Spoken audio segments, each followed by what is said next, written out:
wabarakatuh. Sedikit menjelaskan mengenai permasalahan skema P3K yang akhir-akhir ini menjadi berita di media massa. Pengaturan mengenai gaji dan tunjangan PPK diatur dalam Perpres nomor 98 tahun 2020 tentang gaji dan tunjangan PPK. Untuk hak-hak PPPK lainnya, hak dan perlindungan, mereka memiliki hak yang sama dengan PNS, seperti hak cuti, hak untuk pengembangan kompetensi. PPK juga mendapatkan perlindungan jaminan hari tua, jaminan kesehatan, jaminan kecelakaan kerja, hingga bantuan hukum seperti yang diperoleh PNS sebagaimana tercantum pada pasal 22 dan pasal 106 Undang-Undang nomor 5 tahun 2014 serta pasal 75 Peraturan Pemerintah nomor 49 tahun 2018 tentang manajemen PPPK. Kelebihan lain dari sistem PPPK ini adalah pelamar tidak terikat batas usia maksimum 35 tahun seperti yang berlaku bagi PNS. Seseorang jika memenuhi persyaratan yang ditentukan dapat mengisi jabatan PPK pada posisi yang diinginkan. Dengan rencana rekrutmen melalui skema PPPK ini, seorang calon PPK tidak harus memulai karir dari bawah seperti yang telah saya jelaskan sebelumnya. Jadi tidak harus pada jabatan fungsional jenjang pertama, kemudian bertahap naik menjadi jabatan fungsional jenjang muda dan seterusnya, seperti yang diberlakukan bagi PNS melalui kenaikan jenjang jabatan. Jadi PPK ini bisa lompat, tidak harus naik bertahap seperti PNS.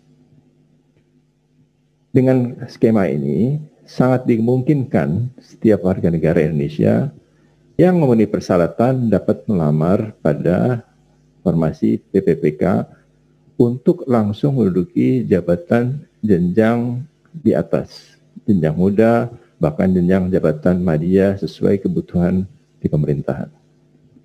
Hal yang berbeda antara PNS dan PPK adalah sistem pensiun yang ada sekarang ini belum diberikan kepada PPK. Namun demikian, tidak tertutup kemungkinan PPK memperoleh pensiun melalui perubahan mendasar dari skema pensiun PSUGO atau manfaat pasti menjadi fully funded atau iuran pasti yang sekarang ini sedang dibahas dalam PP-nya yang mungkin akan segera ditetapkan. Dengan perubahan sistem pensiun dan jaminan hari tua ini, tidak terdapat perbedaan kesejahteraan yang signifikan antara PNS dan P3K. Hingga saat ini, tidak tertutup kemungkinan bagi pemerintah untuk tetap membuka formasi CPNS untuk guru. Namun ini dilakukan secara terbatas guna menjamin keberlangsungan pendidikan. Apa yang dimaksud dengan berlangsungan pendidikan di sini adalah bahwa di sekolah ini diperlukan posisi manajerial yang harus diisi guru PNS. Dan untuk itu, ke depan pemerintah tetap akan membuka sesuai dengan kebutuhan dari posisi manajerial yang kosong di sekolah. Apakah dimungkinkan tahun 2022 dan seterusnya itu penerimaan P3K guru ini berlanjut dan penerimaan CPNS untuk guru dan 147 jabatan yang dimungkinkan diisi oleh PPPK ini tetap juga diisi oleh CPNS, Pak? Itu pertanyaan yang pertama, Pak. Silakan, Pak, untuk ditanggapi. Baik. untuk guru, tahun ini kami masih akan berkonsentrasi untuk melakukan seleksi 1 juta guru PPPK. 1 juta guru PPPK ini jumlah yang sangat besar. Rekor kami dalam melakukan rekrutmen itu adalah 200.000. 1 juta itu 5 kali lebih besar dari yang biasa kami lakukan. Jadi 1 juta guru ini diharapkan dapat mengisi kekosongan guru di semua sekolah yang ada di Indonesia. Sehingga tidak terjadi lagi permasalahan kualitas pendidikan karena tidak adanya guru. Nah, apakah tahun-tahun berikutnya akan dibuka kembali formasi guru PPPK maupun guru PNS? Ini tergantung dari formasi yang dibutuhkan. Berapa yang pensiun, berapa yang diperlukan untuk rekrutmennya, itu nanti akan dihitung kemudian. Kami berharap dengan 1 juta orang rekrutmen baru ini tidak terdapat lagi permasalahan dalam bidang pendidikan, karena guru-gurunya sudah terpenuhi. Dan pengangkatan atau rekrutmen atau formasi yang akan diberikan kemudian adalah hanya untuk mengisi kekosongan yang terjadi apabila PPK yang ada mengundurkan diri atau PNS yang ada pensiun. Jadi formasi yang diberikan untuk tahun 2022 dan seterusnya ini akan sangat tergantung dari kekosongan yang ada akibat terjadinya pensiun PNS ataupun ada PPK yang mengundurkan diri.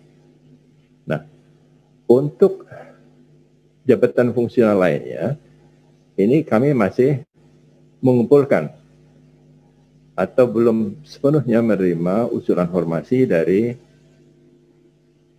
instansi, dari pejabat pembina kepegawaian. Nah, bisa saja 147 jabatan fungsional itu terbuka baik untuk PNS maupun P3K. Nah, nanti akan dihitung berapa yang PNS dan berapa yang P3K. Tapi tetap dengan kriteria tadi, bahwa yang PNS itu adalah untuk posisi-posisi dalam proses policy making atau policy support.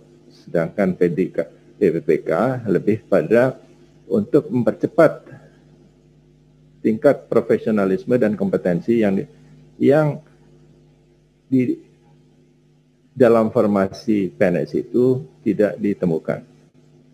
Jadi untuk masing-masing jabatan fungsional tentu akan berbeda kebutuhan-kebutuhannya. Ada yang memang memerlukan banyak, tapi juga ada yang tidak memerlukan begitu banyak jumlahnya. Kami akan mencoba menghitung satu persatu dari setiap jabatan fungsional ini, berapa yang akan mendapatkan formasi P3K atau PNS. Perlu dipahami bahwa tidak semua formasi jabatan fungsional 147 ini akan mendapatkan formasi pada tahun ini. Ini tergantung dari kebutuhan, berapa yang pensiun dan berapa formasi kosong yang bisa dibuka untuk ditetapkan formasinya pada penerimaan CPNS dan PPPK. Saya kira mungkin itu. Baik, kemudian Pak Bima, bahwa terkait dengan penerimaan P3K ini yang dikhawatirkan adalah mengenai kesejahteraan, mengenai pensiunnya, Pak. Bagaimana pensiun untuk P3K ini terkait dengan untuk jaminan hari tuanya, Pak? Manfaatnya apa bedanya dengan PNS yang sekarang ini? Maksudnya kepastian pensiun dari manfaat fully funded tadi yang disampaikan oleh Bapak tadi, apa bedanya dengan pensiun yang diterima oleh PNS saat ini?